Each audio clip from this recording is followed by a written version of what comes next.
이제는 부처님의 지혜와 법덕을 찬양하는 찬불과 찬양합니다를 1절만 다같이 하시겠습니다.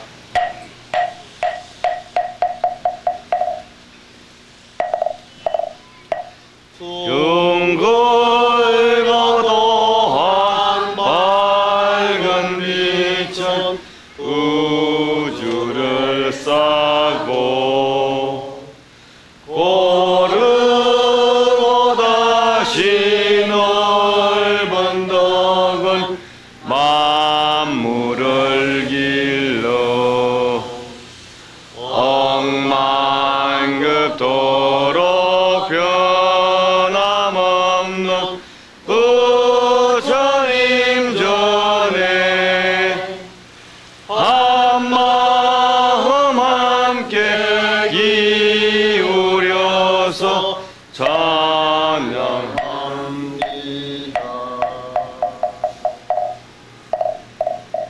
를 다같이 하시겠습니다.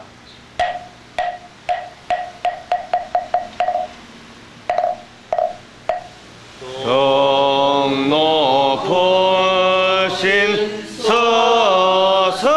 스승님 사자자에 오르사 사자후를 하소서 감노법을 주소서 예민년을 이어서 해인년을 맺도록 대자비를 베푸사 법을 설하옵소서.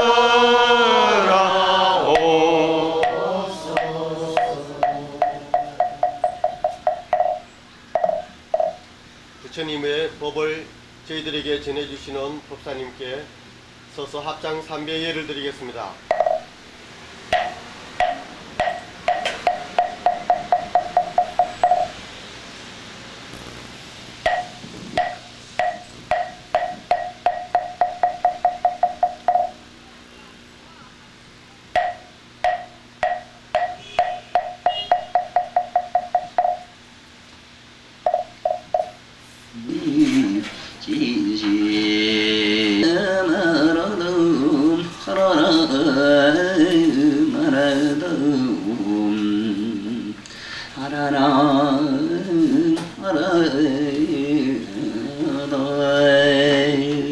법성계 강성 부진 지금 선사들의 깨침이 아닌 대사도로 보현행인 하엄학으로 의상대사 등의 우표 해인도 따라 부처님의 대각세계 완청합니다. 49만 5천 글자 용수함을 39절 210자 집어가여서 법상계로 도표한 해인 삼매도 부사한 해탈경계 불자니곤 누가 듣고 이 도리를 깨치오리까 말법 중에 불심장한 우리 불자들 의상대사 법승계로 성불하여지다나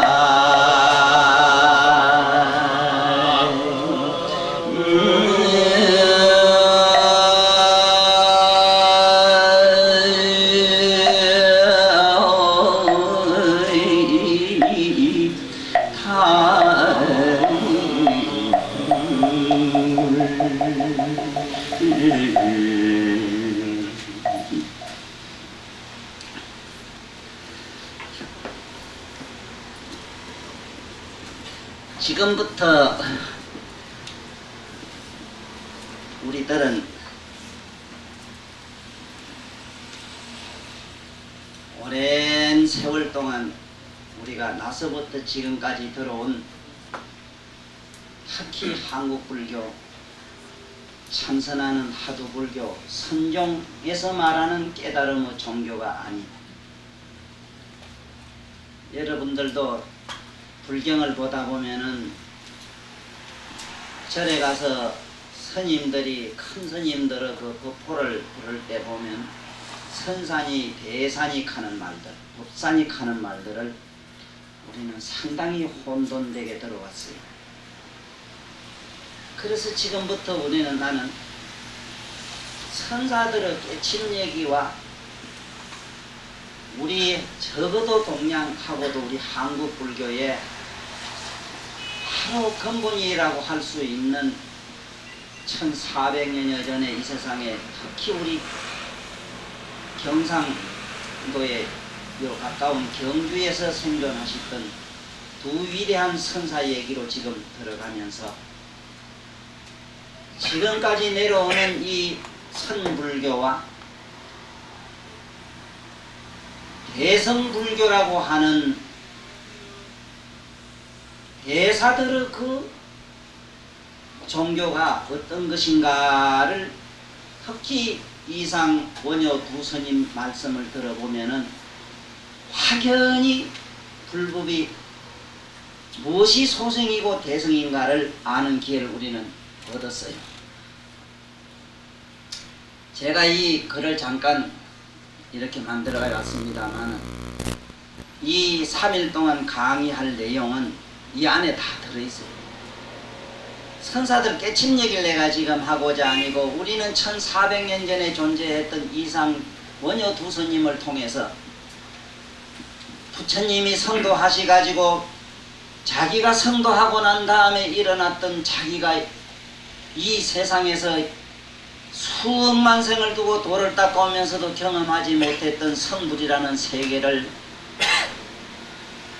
15일 만에 설했다고 이랍니다만 15일 만에 설한 것이 아니라 성도를 하고 나서 자기 나름대로 15일 동안 성불한 세계를 구석구석이 유람하신 그 얘기를 후대에 600년 후에 나오신 용수라는 분이 세존 불멸 후 600년 후에 나오신 용수라는 분이 부처님이 깨달음을 얻으신 그 세계를 용궁이라는 신비세계에 들어가 가지고 거기 적혀있는 경전 중에서 소터르기만한 하나를 가지고 와서 적은 글이 화엄경으로서 그 화엄경 글자 수가 49만 5천 자라고 그럽니다.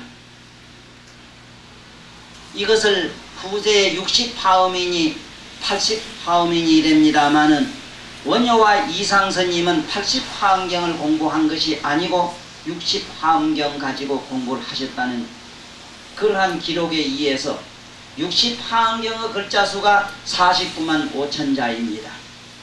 이 49만 5천 자를 딴 데 나라 나무나라 스님도 아닌 우리나라 의상이라는 이분이 이 어마어마한 부처님의 깨친 세계를 적은 화엄경 49만 5천 자를 가지고 39절이 39라 이러면은 7원절로 해가지고 30줄 주로 210자로 간명하게 지각해가지고 화엄경 전체 뜻을 그것을 도표화했고 그 적은 글이 지금 제가 지금부터 3일 동안 강의하고자 하는 법성계입니다.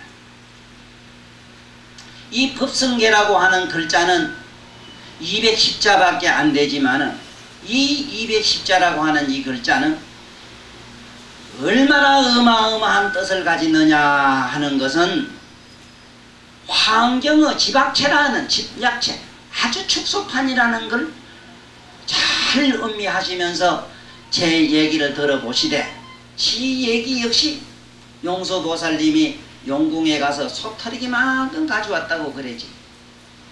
제 역시 의상법사가 쓴 법성계 그 글자 중에서 호리만큼 집어다가 여러분들과 3일 동안 나누어서 맛보기로 하겠어요. 이 지구상에서 내가 제일 존경하는 부처님 다음으로 깨달은 나찐이 씨가 생을 두고 400여 번의 글을 말씀을 하셨습니다. 그 엄청난 많은 깨달음 얘기를 했습니다마는 그 양반은 우리 대사들이 행한 보현이라고 하는 대각의 성불론을 말씀한 게 아니고 선종에서 말하는 깨침을 얘기를 평생 하시다가 가셨습니다. 그분은 서두에 무슨 얘기든지 이렇게 시작을 잘 하시지. 나는 여러분들을 지금으로부터 무심으로 돌아간 한 선사의 세계로 안내고자 한다. 여기 지금 말세에 태어난 한국의 조선사람 2000명 이르는 여러분들을 부처님의 깨달음의 세계로 안내고자 이 자리에 섰습니다.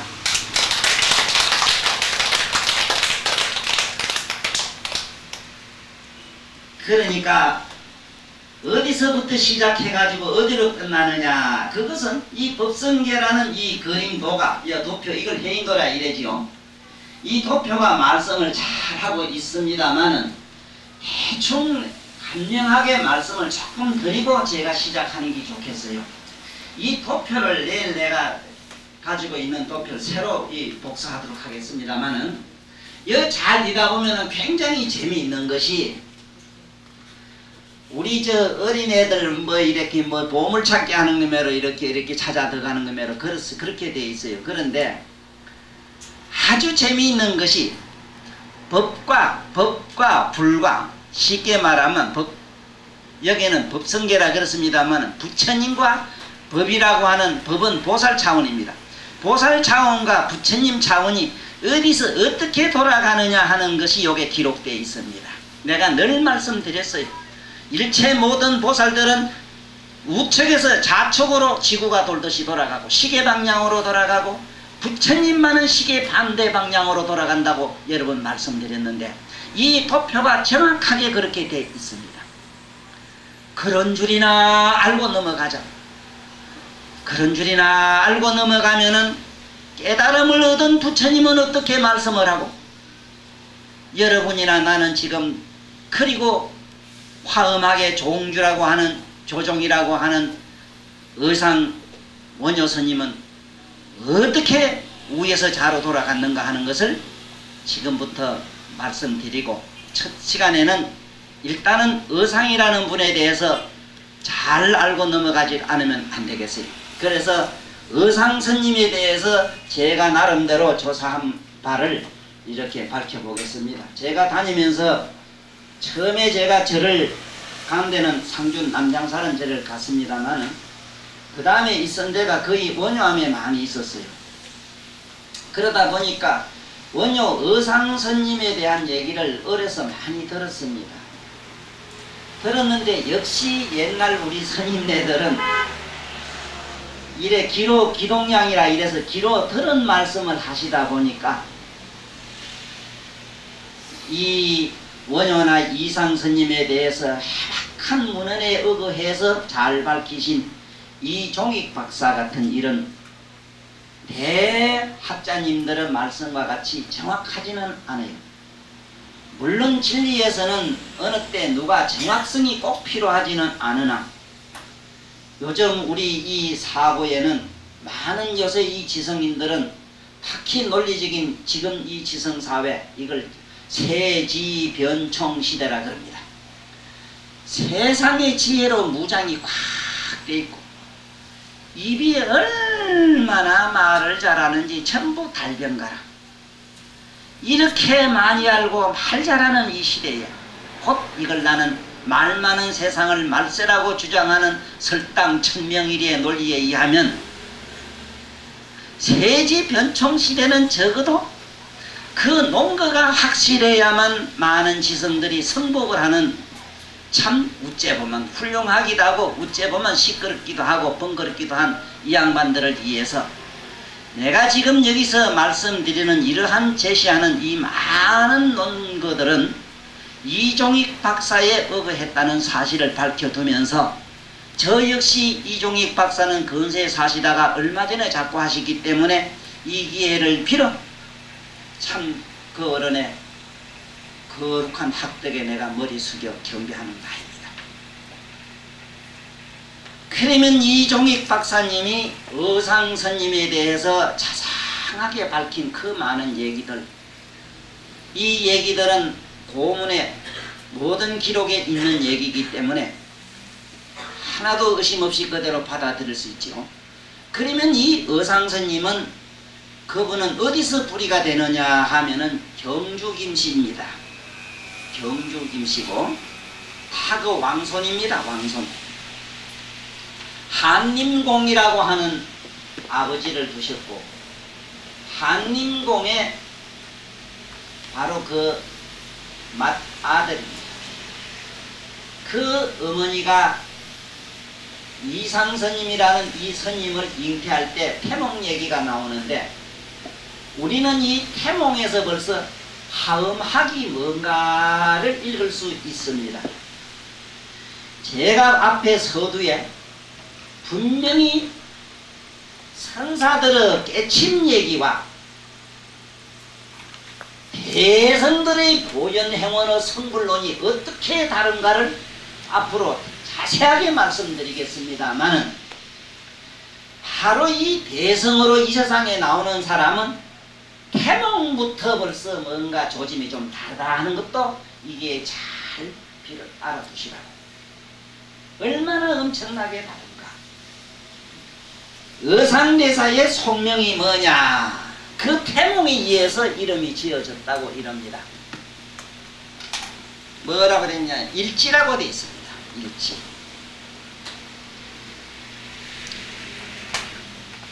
일지공자입니다. 일지입니다. 일지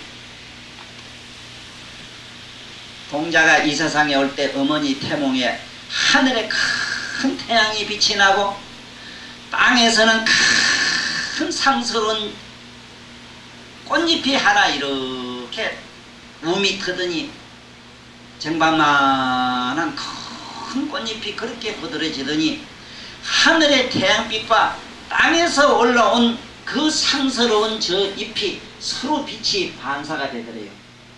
그 빛이 얼마나 시방색에 두루 비쳤던지 그 향기롭고 그 아름다움에 너무 감복하시다가 깨어나고 그 질로 태기가 있어 태어난 자식이 있었으니 그거를 태몽에 해를 봤다 이래서 일자를 땄고, 땅에서 상스러운 꽃잎이 나왔다 이래서 지초지자를 써가지고 향기 나는 꽃잎이다 이 소리입니다. 향기로운 꽃잎으로 난 지초지자를 써가지고 일지라고 이름을 지었다고 그럽니다. 자, 여기서 땅에서 올라온 싹이 터가지고 태양 빛을 받아 반사를 크게 했다는 얘기와 태양의 하늘에 큰 태양이 떠서 빛을 비쳤다는 자체가 뭡니까? 이 자체는 쉽게 말하면 부처님의 불광을 받은 상스러운 깨달음의 싹수가 벌써 태생부터 다르다는 얘기입니다. 나는 항상 오늘날 우리 종교 또 일반 외도들이 하는 얘기가 귀가 시끄럽도록 새그럽도록 듣기가 싫었습니다. 왜 싫은고 하니 한마디로 무미건조해서 그렇습니다. 그 깨침이 어떤 긴가 한 사람도 맛을 봤다면 그 맛본 것을 제대로 표현할 수 없다 하더라도 그래도 이런 것이다 하고 뭔가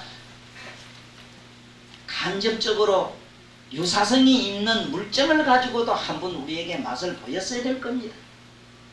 어째서 그 깨달았다는 양반들이 그렇게 무미건조하게 의미 없이 그냥 가십니까? 지금 우리는 이 두 큰 대선사 얘기를 들으면서 그분들의 주의가 얼마나 어마어마한가를 알 수가 있습니다. 벌써 나면서부터 하늘에 태양 얘기가 나와요. 땅에서는 상스러운 싹수가 트는 얘기가 나옵니다. 이것이 소성과 대성이 다른 점입니다. 소성들의 얘기는 그렇지 않습니다. 뭔가 하나 어떤 존재가 있다가 뿅 하고 사라져서 허공이 되면 끝입니다. 여러분들, 우리 한번 이거 생각 한 번도 안 해봤죠? 또 내가 물어본 일도 없고. 인간의 종교는 뭐를 처음부터 신복을 했고 뭘 종교를 했느냐 하면 하늘입니다. 그러면 하늘의 종교는 뭔가 우리 버릇이 상상해 보신 일이 있습니까? 하늘 사람의 종교는 하늘을 믿지는 않았을 거예요. 절대로 예수님이 예수님 믿었다는 기록이 없고 부처님이 부처님 자기를 숭배한 기록이 없어요.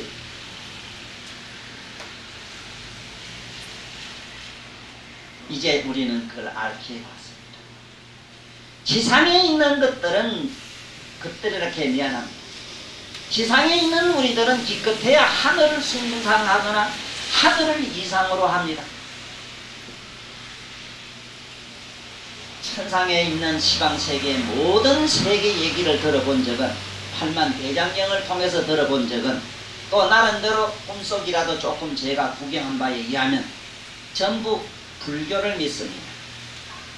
불교를 믿는데 지금 우리들이 상상하는 저기 어디 가서 이렇게 앉아서 나비 들고 앉아서 혼자 무념무상으로 들어가는 공부 그런 얘기가 아니고 바로 이 화엄학이라고 하는 성불로 돌아가는 깨침을 성불하는 그러한 교리를 공부하는 그러한 불교를 믿더라. 쉽게 말하면 화엄학을 공부하고 있더라. 이 얘기입니다.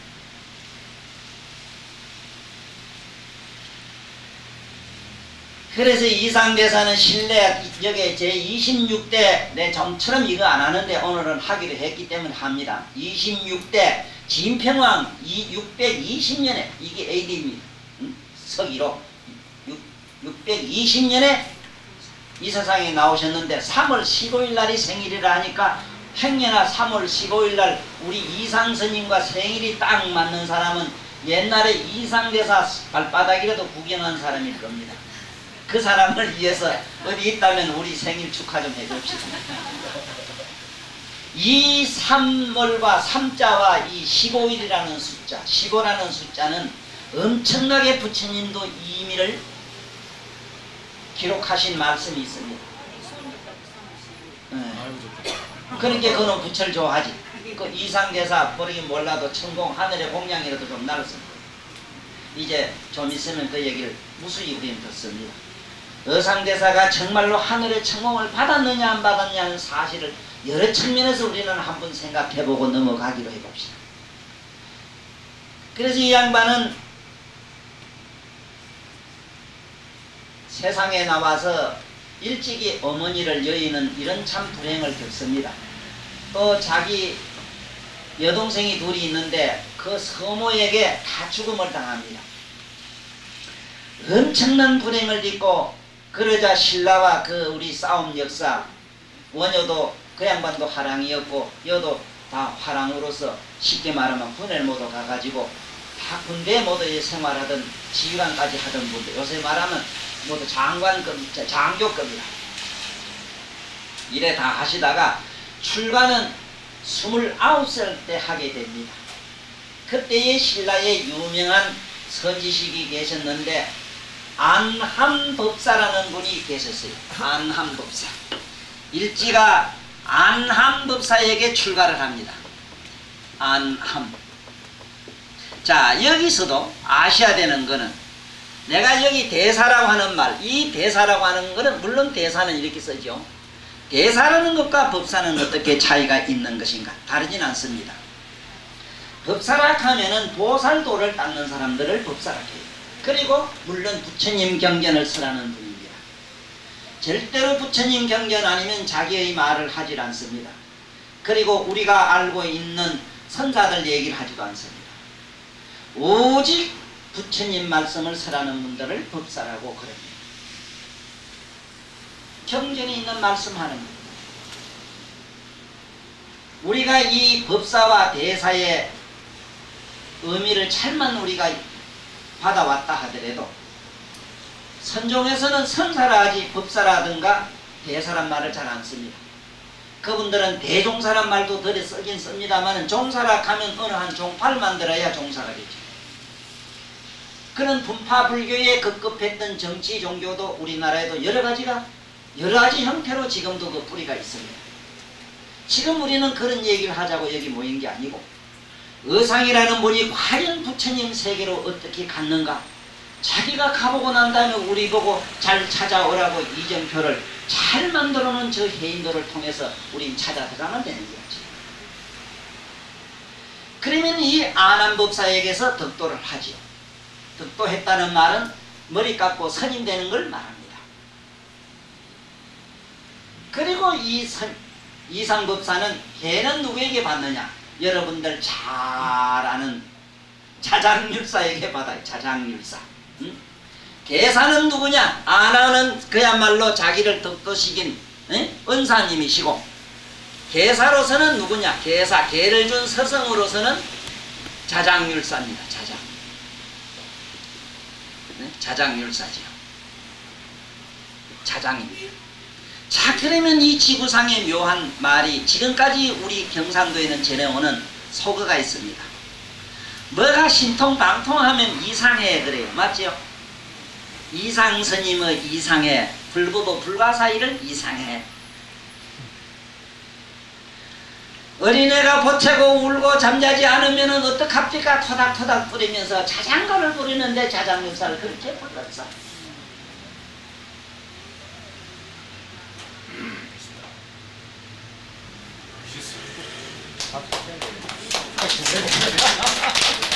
왜 자장유사를 아니 부르면 안 됐는가? 신라가 저렇게 시끄럽고 왜 저기 자꾸 신부를 자꾸 왜 오랑캐들이 시끄럽게 범람하니까? 자장유 신라의 국민들이 편안하게 잠자기 위해서는 자장유사를 신라 국민들이 많이 손에서 중국 공부하는 선사를 불러다가 초청해가지고 나라 이름까지도 신라라고 한 건, 신라란 말은 인도말로 개를 신나라 개. 개를 신나 이럽니다. 이게 산스크리트어로 신나란 말은, 신나란 말이 신라란 말로 변형됐습니다. 신라. 신라란 말은 태양이라는 뜻입니다. 사실은 태양이라는 뜻, 밝다. 밝다는 의미로 신라라고 그래요. 동방은 밝다는 뜻인데 사실은 이 신나라는 음은 개를, 그래서 신라에는 뭐가 있었을까? 화랑 오개가 있는, 개가 있는 국가였어요. 신라란 나라가. 잘 아시지요? 잘 아시죠? 그래서 적어도 우리는 어린애 등을 두드리면서 자장스님을 불렀던 우리 신라가 아니라 우리 한국 사람의 불심을 상상해봐야 되고, 신통방통하면 무조건 이상해하고 이상스님을 불렀던, 지금 우리는 신통방통한 불가사의 경력에 들어가신 이상스님의 세계로 지금 여러분들을 내가 모시고 가는 모양인데, 내가 간다 하면 못하고 저 도표 따라 들어가면 돼요. 에? 우리가 어딜 가면은 이정표라 해서 저게 길거리 저 뭐 없디까? 잘 모두 그 안내판이 안 붙었습니까? 지금으로부터 660년, 지금으로부터 1400여 년 전에 신라 의상스님은 정신세계로 들어가는 이정표를 만든 인류 최초의 이정표 박사입니다.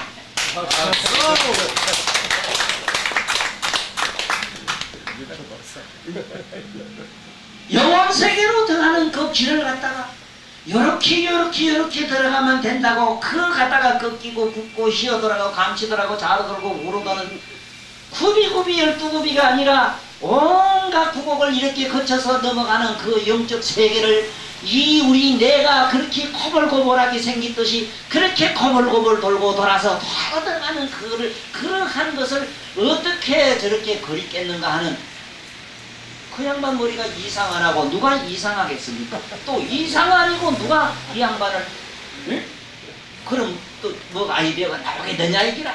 응? 그래서 우리는 지금부터 이상스님의 아난법사에서부터 여러 가지를 듣는데, 아난법사 듣기 이전에 우리는 뭐를, 이분의 법문을 듣기 전에 우리는 뭐를 먼저 생각해야 되는가? 첫째, 뭐가 이상한가 하면, 이미 불도로 갈 사람들은요, 갈 수 있는 큰 긍지를 가지고 세상에 나온 사람들은요, 세상 없어도 불도로 갈 수밖에 없도록 부처님이 구석이 이렇게 보초를 지어놨어요. 서성들을 딱딱 갖다 어디 갖다 바둑 알파든 갖다 놨어. 사연이 맞습니다. 너는 밑살 먹으면 출가를 아니하면 안 되도록 딱 갖다 어디 못을 박아놨어. 안암법사가 기다리고 있었고 머리 깎아줄 자장을 그다음 신라에 박아놨어. 그리고 둘도 없는 형님이 한 분 계셨어요. 내 외종 사촌입니다. 원효스님. 나이는 3살 차이입니다. 원효스님이 32에 출가하시고 자기는 29에 출가하시고 바로 아버지 한신공의 큰 누나의 큰아들이 원효입니다. 왜 원효라고 했는가? 원효란 말도 우리말로는 밝다는 뜻입니다. 밝다, 새벽이 밝다, 새벽 조자 써서 밝다는 뜻으로 원효라고 합니다. 밝다고 그럽니다.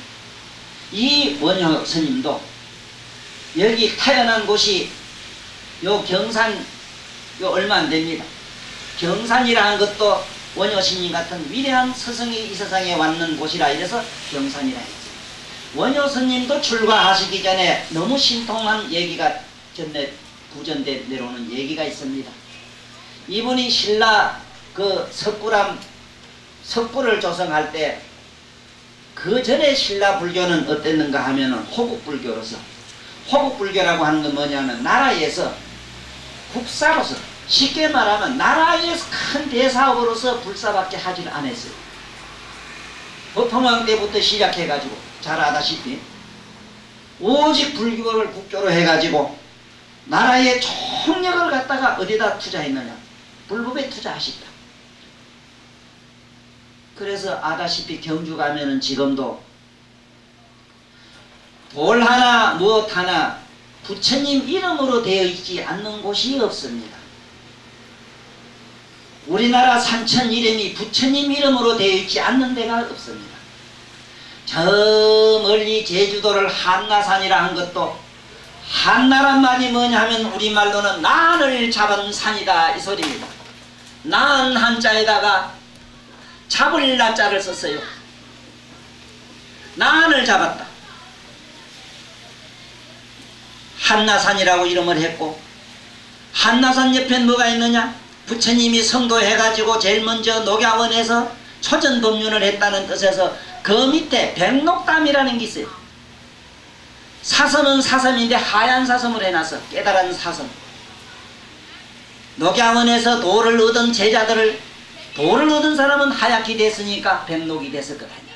백록담이 있고, 백록담에서 내려오면은 서귀포 서쪽으로 돌아가는 서귀포 포구에 가면 지금도 나무법 나무성 가면서 포구에 지금 그 파도 소리는 부처님은 여러분들 아까 천북가 소리가 지금도 나는데 내려오다 보면 영실이 있는데, 서귀포 쪽으로 영실이 있는데 영실에는 가면 부처님이 복 앉아가지고 500나한들을 데리고 법문하시는 모습이 그대로 기형기물들 지물들이 그렇게 부처님 불법을 묘사하고 있다고 이러는데, 이것을 옛날 어른들이 신라 때부터 벌써 산 이름을 한라산이라고 산 이름을 하고, 거기 있는 산에 있는 돌들 이름을 영실이라고 해서 부처님의 영산회상을 거기다가 못 박아놨다 이 말씀이라. 포구의 이름도 서쪽으로 가는 포기라 해서 서귀포 불나무법 나무섬 하는 그 포구의 그 파도 소리를 그렇게 읽게 해놨다 이 말이에요. 그런가 하면은 경주에 구석구석에 한번 가봅시다. 부처님 이름으로 돼 있지 않는 곳이 어디 있는가? 지금 여기 가까운 영도란 말도 저거는 본래는 무영도입니다. 그림자 없는 섬. 뭐가 그림자 없는 섬이에요? 보통한 사람. 무엇 하나 이 경사경자는 왜 경사경자를 많이 넣는가? 아나는 이름이 본 이름이 경희입니다. 내가 오늘 너무 지나친 이런 과찬이 될란지 망은 안 될 겁니다. 과찬은 망은 죄 받을 리가 없어요. 남 칭찬하다 죄 받겠어. 설마 타라 안 그래? 에? 설마 타라 우리 경상도 말로. 아나는 본명이 경희입니다. 나는 신라 이상대사를 부처님 당시 아난으로 지금까지 생각합니다. 그래서 인물이 그렇게 잘났습니다. 인물이 잘났다는 얘기는 들어서 모두 알 거예요. 참 경이스러운 양반이 거기 나무로 그 동네 고을 이름을 경주라 했고, 또 거기 부처님 당시 때 큰 제자였던 원효가 거기 가까운 경산에서 났다 이 말이에요. 말세에 천명이래가 상주 경상도 하고도 상주에 났으니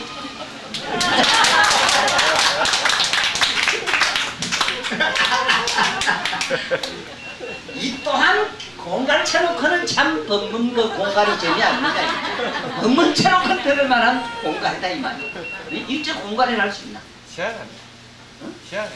그러니 우리 지금부터 어떻게 내가 이 우리나라 금강산 지금 곧 뭐 개봉된다 하니까 저도 꼭 한번 가볼랍니다. 대문. 맞지?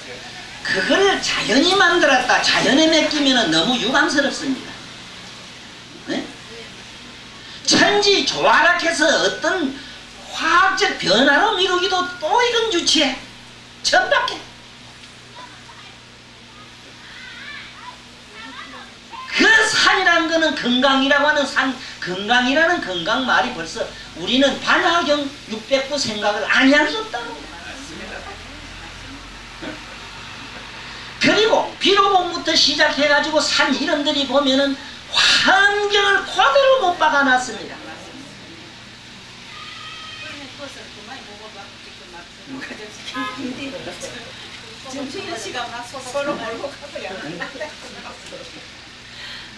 그러니 지금 이 원효 스님은 경산에서 나셨고 새벽에 밤나무 밑에서 친정 왔다가 친정 경주 왔다가 돌아가시다가 아마 만삭이 이래서 어린애를 밤나무 밑에서 낳았대요. 원효 스님을. 그래서 새벽에 낳았다 이래서 어떤 문자 새벽 교자서 원효라고 했다고 그럽니다.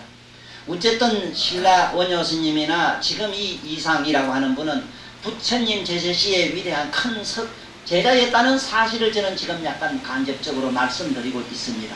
왜 하필이면은 경주의 경자라든가 경산이라든가 경자가 경상도에는 왜 그렇게 많이 따라다니는가의 의미를 내가 약간 음력해 본 겁니다. 의미로 유치해 본 겁니다. 공교롭게도 아난이라는 분이 경이었다는 경사경자 기쁘리자 경이었다는 사실에 나는 미루어 보아 우리 이 일지라고는 저 동자가 저 공자님이 딴 사람이 아니라 바로 부처님 제자가 아니었겠는가. 그렇지 않았던들 어떻게 태몽의 불처 태양 부처님을 상징하는 일광열애를 상징하는 그 큰 태양이 떴으며 그 태양을 온몸으로 받는 한 상스러운 그 연잎의 푸른 녹색의 연잎이 그렇게 서로 마주보고 빛을 발광을 했겠는가 반광을 했겠는가 이 사실을 말씀드리는 거라. 응? 그런데 또 아까 얘기 말씀처럼 참으로 부처님의 법을 받아서 나오는 사람은 그 길을 갈 수밖에 없다 그런 거는 구석구석이 이렇게 안암법사를 이미 부처님이 내보냈는가 하면 그 옆에 또고 개주달 개사를 내보내놓고 개사만 있게 한 게 아니라 지금 낭기법사라고 하는 우리 가까운 통도사 지금 이 영치산에 지금 거기다가 딱 바구갈처럼 배치시키는 이 사실 하나만 보더라도 부처님 말씀에 이런 말씀이 있습니다. 철설사 보살이라 하더라도 칠지보살이라 하더라도 그리고 저 외도들 저 중생들 그 누구 한 사람 부처님을 사랑하는 염력이 없으면 쉽게 말하면은 삼밀가지어 가피력이 아니면 주지하는 그 힘이 아니면은 누구 한 사람 성불할 수 없답니다. 나는 이 일지 동공자가 이상이라는 그 법포를 가지고 한 세상 신라에서 살다 가신 저 양반의 일생의 기록과 원효 스님이 세상을 살아 한 세상 이 세상에 많은 불경을 그렇게 해결하시고 소를 쓰고 초를 쓰고 가신 그 두 분의 얘기를 이렇게 제가 더듬어 보고 생각나는 것은 부처님은 구석구석이 정말로 입안에 넣으면 어떻게 될까 손에 놓으면 어디로 빠질까 그렇게 잠시도 그 마음을 놓지 아니하고 항상 주변에서 지켜보셨다는 그 사실 이러한 위대한 스승이 이 지구상에 특히 우리 경상도하고도 경주 가까운 여기서 살다 가시는데도 세계적으로 이 양반이 아는 사람이 없으니 최상승 법문은 누구나 아무나 알지 못하는 것이요 천도사 시가이놈이 암만 말을 잘해도 여기 이 법문을 들을 사람이 극히 많지 않다 해서 내가 유감스럽지 않다 이 말씀을 내가 카메라 자네한테 얘기하는 바입니다.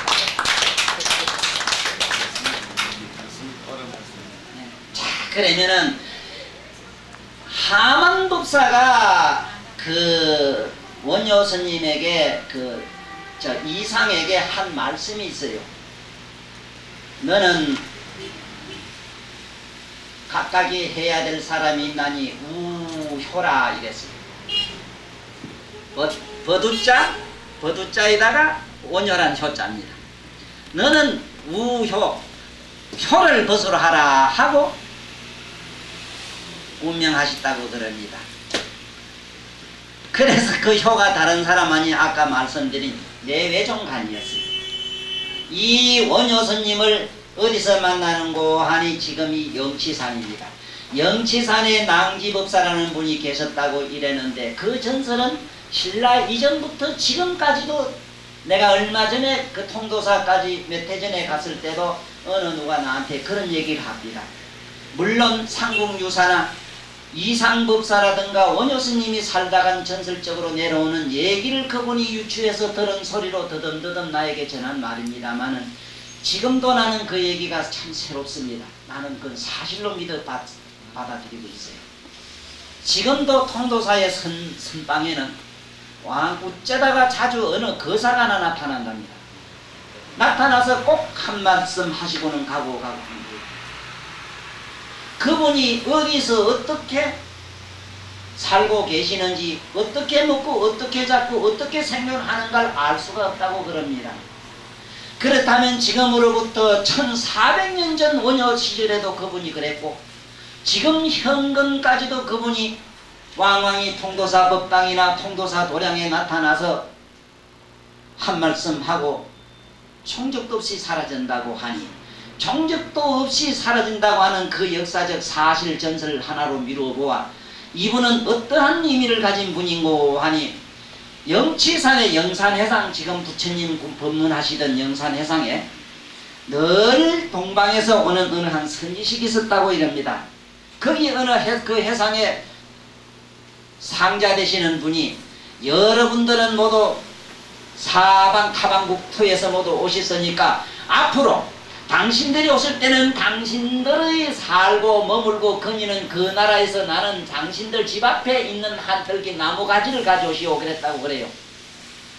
그랬더니 이상하게도 낭지법사가 한 그루 나무가지를 가져왔는데 그 나무가지는 설산에만 있고 대한민국 남선부주 해동 대한민국 경상 남도 요게 영치산에 있는 그 나무하고 똑같더랍니다. 그분이 누구이겠는가?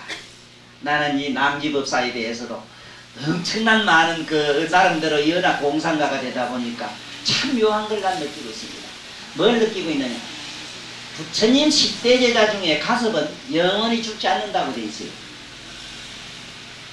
다른 제자들은 열반한 기록이 있는데 아난도 열반한 기록을 내가 절로 가는 길에서 잘 써놨습니다. 그분은 자기 스스로 화광산매에 들어서 해상에서 능가강에서 자기가 분신이 화신 자기 화광산매로 자기 몸을 태워가지고 사리를 양국에 나눠주는 그 얘기를 내가 적었습니다. 사리불도 목건년도 다 부처님 제세시에 어떻게 돌아가시고 돌아가실 때 어떻게 사유했으며 어떠한 산매로서 어떻게 갔다는 걸 저는 알고 있어요. 그런데 가슴만은 종적이 없습니다. 가슴만은 영원히 죽지 않는다 했습니다. 때에 따라서는 이 양반은 중국에 와가지고 노자라고도 잠깐 몸을 놔두었고 그리고 인도에도 지금도 한 곳에 그 몸을 놔두어서 온갖 법사와 스승으로 많은 사람을 지금 지도하고 있는 걸로 저는 알고 지금 왕왕이 여기 나타나서 어떻게 하신다는 그분 역시 그 부처님 큰 제자가 아니겠는가 하는 이 의문은 조금도 추워도 저는 변할 수가 없습니다. 부처님이 나타나서 이놈아 넌 잘못된 생각이다 하면 몰라도 그 이전에는 내가 이 고집은 안 그럴 겁니다. 적어도 공상을 하려면 나처럼 이렇게 멋지고 좀 하십시오. 멋지게 대도 안 한 게 자꾸 갔다가 아이고 저놈 엉뚱한 놈하고 뭔 짓이나 안 하나 저놈 돈 좀 갖춰놓은 거 없는가 쓸데없는 걱정하지 말고 남해로 이렇게 하려면 적어도 참 적어도 통도사 앞에 뜰하게 잠깐 불떡불떡 나타나는 급습으리 영감이 바로 딴 사람이 아닌 가섭존자가 아닌가 하고 한번 생각해봐. 생각한 동당만 해도 무량한 대보가 안 받겠느냐. 응? 자, 오늘 얘기 어떻게 하면 되는고. 이상이라는 이름이요, 저는 이상법사에 대해서 이름을 굉장히 지금 의문을 많이 가지는데 이자에 대해서는 의문이 없어요. 이상이라고 해라 이랬는데 상자를 이렇게도 쓰고 이렇게도 쓰고 그 이상이라고 이렇게 썼다고 이종익 박사님은 이상이라고 이렇게 쓰고 있어요. 생각상자로 하고 있습니다. 이상이라고 삼수변의 상자로도 써요. 또 그냥 상이라 해서 그냥 이상자를 써서 이상이라고도 합니다. 자, 그 상에는 큰 이의가 있는 것이 아니고 저 이자의 뜻이 있다. 저 이자는 국경의 뜻. 우리가 사유의 인간의 감성의 뜻은 뜻이자를 씁니다. 이렇게 씁니다. 우리들이 인간의 사유로서 뭐가 이렇게 잡히는 결정적인 의미는 이렇게 뜻이자를 쓰지만은 이 이자를 쓴다면은 깨달음의 저 높은 차원 구경의 열반 이식을 이라며. 과연 이상이라는 양반이 구경의 뜻을 상으로 나타느냐 안 나타느냐 하는 것은 해인도라고 하는 법성계 해인도표 저 상 하나를 봐도 이상이라는 이름값은 제대로 하고 가셨다 이 얘기라. 못 알아듣겠어? 알아듣겠지? 왜 이상이냐? 적어도 부처님 구경을 뜻을 상으로 보이고 가셨으니 이걸 중국 고대 사람들은 흔히 법상도라고도 이럽니다. 법상도라 이래면은 중국의 법상도는 여러 개가 있어요. 그게 뭐냐 하면은 황제 시절에 그 이때 있었던 신농복희라든가 이런 분들이 여러가지 숫자를 처음에 개발할 때 숫자도를 갖다가 하도 낙서라 이래가지고 도표로 그리는 여러가지 법상도가 있습니다. 그러나 그 법상도는 어디까지나 세상의 사물 인간의 질을 갖다가 이식을 이렇게 개발시키는 논리학에 지나지 않지만은 어상대사의 저 법상도는 뭐냐, 여러분들의 의식을 잘 부처님의 깨달음의 초의식 세계로 들어가는 바로 그 고속도로를 밝힌 바로 그런 도다. 이래서 이름을 이상이라 했다는 사실에 의문을 갖지 마시라 이요. 응? 자, 그러면 이 의상이 지금 이 낭지법사 만나는 얘기입니다. 참 옛날 위대한 스승님들은 저처럼 저놈이 여기 자리 없으면 내가 마음이 아파하는 이런 욕심이 없는 것 같아요. 없는 것 같아. 나는 그 요번에 그 한 놈 이 자리 비워주는 이 아픔이 내가 지금 몸을 앓고 있거든. 나는 누구를 사랑한다면 내가 여자를 그렇게 좋아하는 줄 알아도 겉으로 좋아하는 거야. 내가 뭐 양지보살 좋다 건다고 누가 그렇게 질투를 합니다. 그런 거는 20점짜리밖에 안 돼요. 나의 진정한 100점짜리는 적어도 꽃이 달린 놈이요. 왜 이 진리의 도장에서 촌도 인내력을 갖지 못하고 그렇게 모두 기권하고 마는가가 그렇게 나는 속으로 가슴이 아프더라 이게요. 내가 그놈한테 용돈 좀 얻어 쓰려고. 내 옆에는 얼마나 든든한 우리 보살님이 계시잖아. 살아있는 육신보살이 계시면 내가 설마니 용돈 밑분 때문에? 아니다. 진리 때문에. 여기에 보면 그렇습니다. 아만법사가 자기가 분명히 이렇게 말합니다. 나는 너를 불법으로 인도해가지고 머리 깎게 할 능력은 있으나 너에게 진리를 전할 만한 그런 법기가 못되니 너는 지금으로부터 지금으로부터 저 영치산에 가라. 영치산에 가면 인도설산과 영치산을 왔다 갔다 눈 깜짝할 사이에 범죄기처럼 왔다 갔다 하는 분이 계시니 그분의 이름이 낭지법산이라 하고 낭지법산을 찾아가라고 그럽니다. 낭지법산을 찾아가니까 가니까 낭지법산을 찾아간다고 갔는데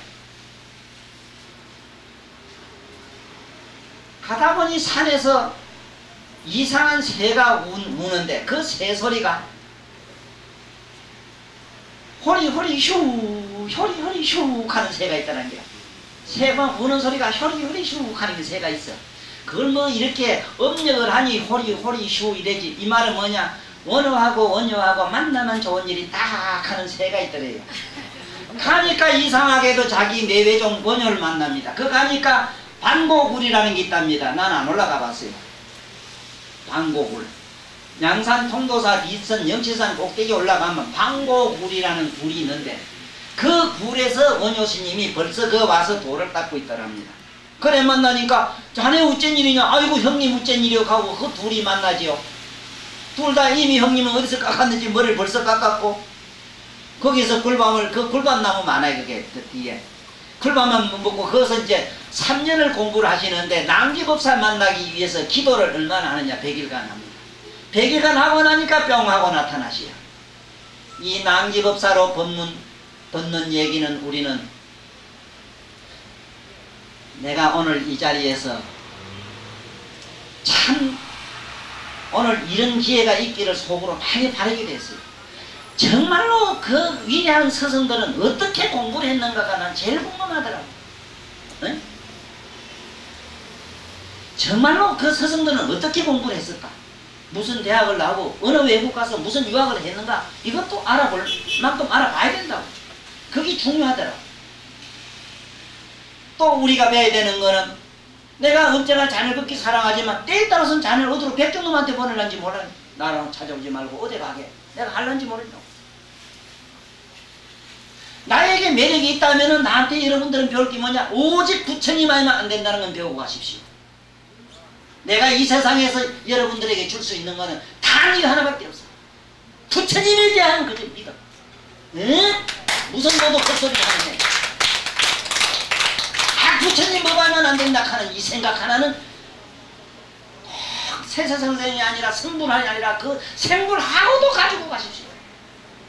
네? 이게 너무 잘못됐어 이 세상에.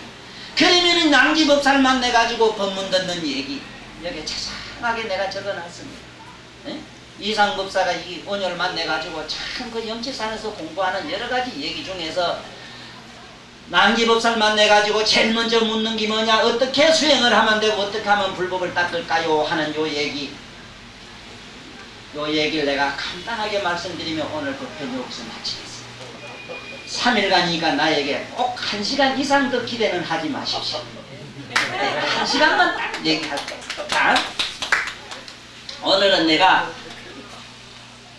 큰 적에다가 신호기를 하나, 살아있는 신호기를 내가 하나 갖다 놨어. 얼마 되거든. 손들으라는 게 앞에 놈 이놈은 들락하면 이렇게 부끄러워서 안 된다. 걔가이고 뒤에다가 해놨는데 벌써 손이 들렸어. 들리는데 보너스로 내가 조금 더 요거만은 정리하고 넘어가겠습니다. 불법을 어떻게 닦느냐고 낭지법사한테 묻습니다. 원효 이상신님이 묻습니다. 참 중요한 얘기입니다. 이거는 법기보살이 되는, 법기보살이 먼저 되라는 얘기입니다. 물론 이 얘기는 내가 지어낸 말입니다. 그러나 뜻은 이 얘기입니다. 우리는 먼저 내 육체가 먼저 부처님 법을 담을 수 있는 그릇이 돼야 된다 이 말씀입니다. 물론 환경에 법기보살이 나옵니다마는 그 법기보살과 내 몸이 부처님 법을 받을 수 있는 보살이 다르지를 않습니다. 에이? 지금 이 법성계가 불의법문으로 들어가는 얘기입니다. 법성원 중 무이상해서 벌써 불의법문으로 들어가는 얘기예요. 자, 그렇다면은 불법을 어떻게 수행해야 됩니까? 물으니까 너희 육체가 똥바가지면은 똥밖에 못 담고 네 육체가 번쩍번쩍 보배함이면은 포석이 담길 것이니 먼저 그대들의 몸을 법기를 만들도록 청정하게 그것이 지금부터 정화를 시키더라. 일단은 그 육신정화론을 얘기합니다. 육신정화론에서 뭔 얘기를 하느냐? 사념철을 얘기를 합니다. 먼저 사념철을 얘기를 합니다. 사념처라고 하는 것은 잘 아시지요? 첫째, 이 중생과 이 깨달음을 얻는 분과 뭐가 다르냐? 중생은 생각을 거꾸로 한답니다. 우리가 생각하고 말하고 느끼는 영혼을 자꾸 날아간대요. 우리는 거꾸로 생각하는 게 있는데 뭐를 거꾸로 생각하느냐? 무한데 사실은 내가 없는데 내가 있다고 생각한답니다. 유아로 생각한다는 게야. 유아. 응? 유아로 생각한대요. 그러니까 네가 지금 갖고 있는 그 영혼은 무아로 생각하라. 전에 내가 건강경 사상론에서 말씀드렸지요. 건강경에서 말하는 사상이 뭐냐 묻거든 적어도 나한테 법문을 들은 분들은 정확하게 이렇게 말씀하면 어린애도 씨살 먹은 아도 알아듣습니다. 네가 말하고 느끼고 하는 그 영혼은 아상이요, 네 꼬라지는 인상이요, 네 몸뚱아리는 여러가지 조건들이 뭉쳐져서 눈, 코, 입, 다리, 팔이 붙어서 하나의 인간을 만들었으니 중생상이요, 네 몸뚱아리는 무엇이나 다 수명이 있으니 수자상이니라 하는 걸로 딱 정리를. 연필도 이거는 연필이라는 글 쓰는 성품은 아상이요, 이 꼬라지는 인상이요, 여러가지 조건 분자들이 모여서 이것이 됐으니 중생상이요, 이것도 생기면 언젠가는 뿅하고 한다. 이게 수자상. 먼저 아상을 없애야 된다 하는 너 자신을 공으로 보는 공관을 먼저 얘기하십니다. 두 번째, 이 세상은 괴로운데 자꾸 우리는 즐겁다고 생각한대요. 이게 거꾸로 사전도라 이랍니다. 거꾸로 생각하는. 지금 이 얘기는 우리가 그렇게도 존경하고 한국 불교의 시조할배로 생각하는 우리 대성불교의 바로 종주이신 원효 이상스님이 출가해가지고 낭지법사로 듣는 법문입니다. 먼저 네 영혼을 공으로 돌려라.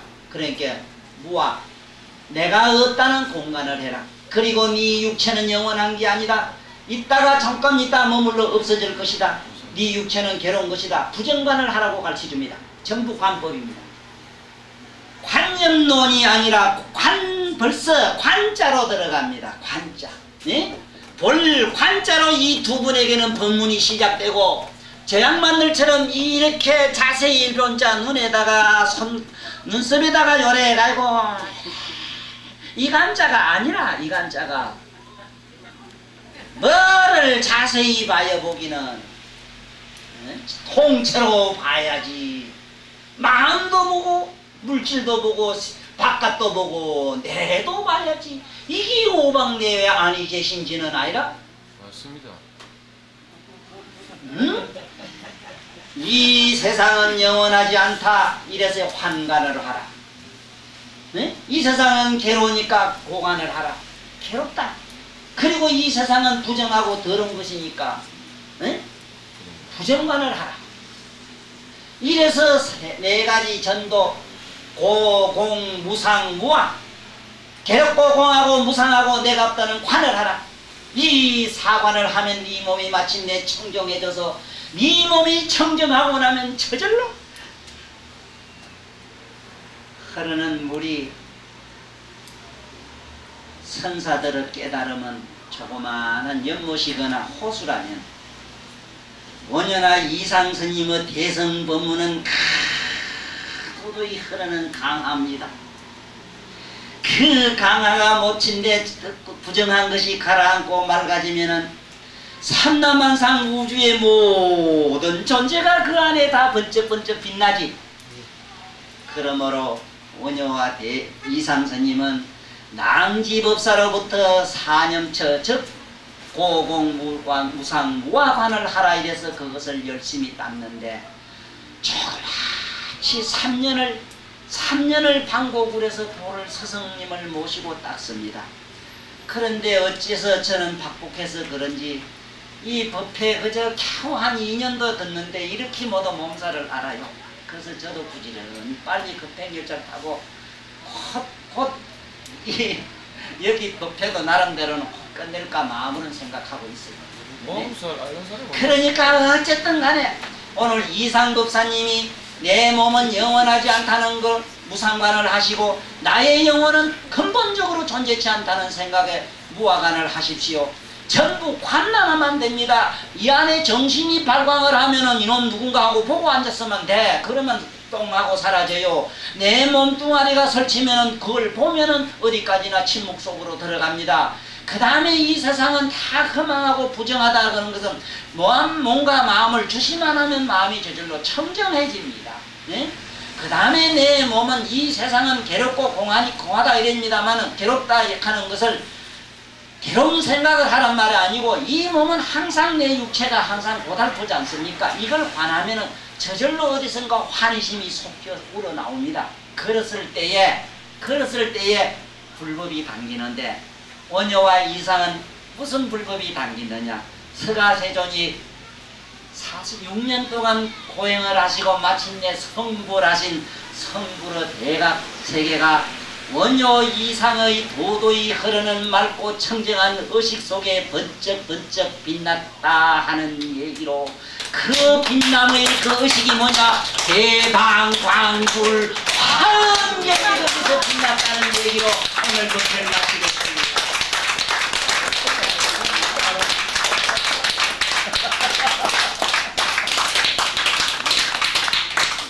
마부좀 많이 치십시오. 내일 교회 주시거든요.